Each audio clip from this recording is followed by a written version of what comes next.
All right, I'm going to talk about the new Dynafit Ridge today and how it compares to what I consider its predecessors and other options.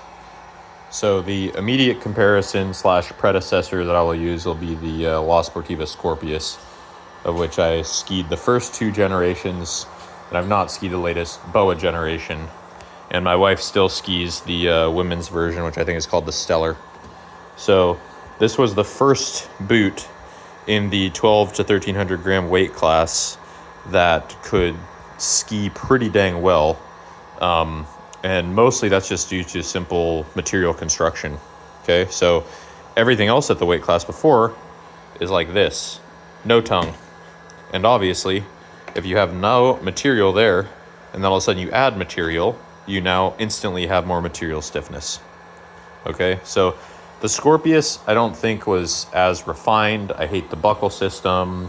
The fit's weird, pretty low aggressive instep that a lot of people struggled with. Just the overall construction is not like as nice as some other boots. Like I don't think it's as refined as Scarpa or even some new Dynafit options. But just simply because it was light and had a tongue, it was taller cuffed. As you can see, this is a men's 26 and this is like a women's like 23. And the women's 23 is literally taller than the men's 26. So if you combine material stiffness with material height, all of a sudden you have superior skiing. Okay. Yeah. And so, like I said, this was kind of the birth of higher performance lightweight skiing. I remember skiing, like 191 forefront Ravens in the Scorpius and had no problem at all. So this is the main competitor.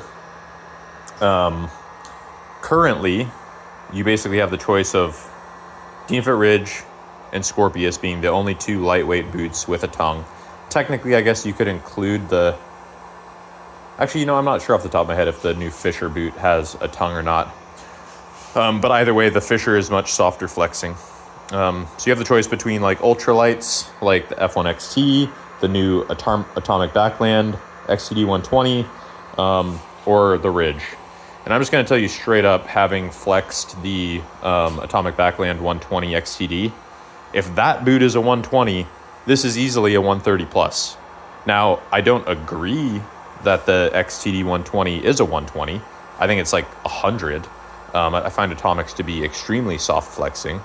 But in any case, this is a big step up. I personally find that it flexes very similarly to like the Radical Pro, which is obviously heavier. However, flex is going to be very subjective just based on how well the boot fits you. And that's what people tend to forget. Like if the boot doesn't fit you well or you have strange leverages, some boots you can fold in half and others are going to feel way stiffer. So it's, flex is just like a subjective number that companies assign. And it really only applies to other boots within their product line, not necessarily to, the industry as a whole. So the Ridge. I'm doing some boot work right now. You can see I've already got a pretty decent punch right there. I just need to expand it rearward. This material is very hard to punch. It's the same level of difficulty to punch as this, which is probably the hardest of all boots I've worked on. You can blow out a boot like this in no problem. Like you could downsize the heck out of it, blow it out any which way you want. These two boots, you're going to have to go to pretty high temperatures or use a lot of pressure to affect a change, and the change that you're able to affect is going to be nowhere near as much as you can do on this. So that's your warning. Now, predecessor design as far as within the series, right? So this is a Hoji lock boot that originated with the Hoji a few years ago. And for those that don't know, it's a simultaneously walk to ski and tensioning system. This is the latest generation, so it's better than the Radical Pro and other boots. That is because the way it loosens tension, it loosens and tightens a little more. So for instance, in the Radical Pro, when you would tension it to get good walkability, you still had to undo the Velcro. It wasn't enough. This one, it truly is single. You can have it as tight as you want for skiing. You can see it comes down and just locks down on the spine. You can truly get it as tight as you want for skiing and then just throw it right back up, and then it will be loose enough for walking. Now, caveat with, I also will pop this buckle. So it's technically 2-move operation, but there's still no messing around with Velcro like you would in the Hoji or Radical Pro. The other unique design feature of this that I think is why this is superior to, all other lightweight boots currently, is this floating tongue. Okay, so I'm gonna go ahead and kill the heat so I can actually talk through this without worrying about blowing my boot up. But essentially, you can see this tongue, I could push it all the way forward, or I could push it all the way back. And what this does is, no matter where your calf and shin is, this is going to get sucked up into contact, okay? So a lot of people will struggle with void space above the ankle, or they might struggle with volume around the calf. And either if you have enormous calves, or you're taller and you only fit your soleus in here, or any number of fit combinations, this gets sucked up to where you need it. And that's genius design. Means that this boot is going to work fit-wise for many more people because it's going to get a better out-of-the-box stance than any other boot design. Because it's going to conform to your lower leg anatomy more. The boa itself, you can't really see it because it's too dark in there. Actually, you can kind of down in there. So the boa goes in the boot. It's not just over the top. So that's another unique design thing, and it helps it to suck it down and distribute pressure evenly. Super smart. Time will tell how durable the boa is. Fit-wise, it definitely is lower volume than the Hoji and Radical Pro. However, I would still say that it is a relatively highish volume vertically in the toe and forefoot, and relatively more tapered in the rear. Like, it's a true pizza shape. Starts wide, tapers to the rear. So, I am having to punch for width a little more than I have in other boots, but I don't have to worry about the width up there. I think this is a great design because it's going to allow your toes to move if you want them to. You can obviously use, reducers to limit that as much as you'd like. But essentially, no one's ever going to complain about being able to feel their toes. So good to have a little extra volume there. But then where all the skiing is concerned, back around the heel and ankle pocket, the volume is going to essentially just get reduced to how much you need, which is, again, it's genius. It means it's going to work well for a lot of people. Yesterday I skied these, did 3,500 or 4,000 feet with these skis, and these are 189 and 113 underfoot.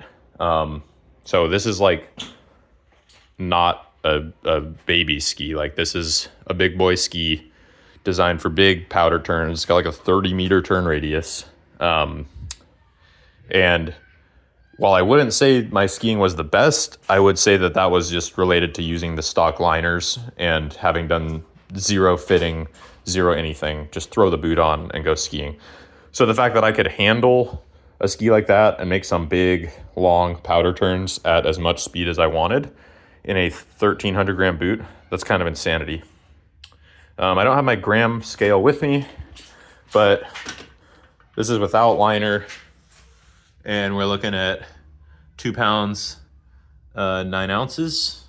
If my math is correct, that's without liner. So just shell weight. The liner is garbage.